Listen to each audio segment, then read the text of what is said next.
Ես կարծում եմ, որ Ռոբերտ Քոչյանը ռուսական շպիոնի կարգավիճակ ունեցող մարդ է Հայաստանի Հանրապետությունում։ Դա իմ կարծիքն է, ես փաստեր չոր փաստեր ունեմ, կդիմեմ, ես քաղաքական գործիչ եմ եւ ես քաղաքական հայտարարություն անելու ազատություն ունեմ։ Նա ռուսական շահերը հետապնդող եւ միայն այդ ուղղությամբ ծառայություն մատուցող քաղաքական գործիչ է իմ գնահատականը։ Քաղաքական հայտարարության անվան տակ կարելի է ով ինչ ուզել ասի, պարոն Սիմոնյան։ Ես տեսնում եմ այն գործունեությունը, այն տեքստերը եւ այն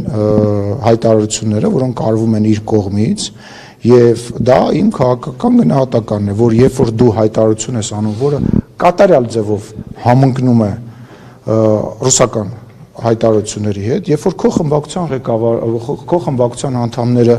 ելույթներ ունենում, որոնք որ համընկնում են, եւ ես կարող եմ նման հետեւություններ անել եւ տեսեք, օրինակ, ինչի ես ներողություն եմ խնդրում, կարելի է ես իմ կարծիքը արտահայտեմ, հետո Կարինե ջան կգաք, ձեզ կհարցնեն, կասեն Նիկոլ Փաշինյանի կարծիքում, բայց վերջացնեմ, էլի, հա, պատասխանը,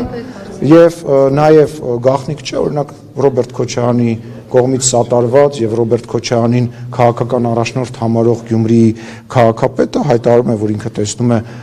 Հայաստանը, Ռուսաստան, Բելարուս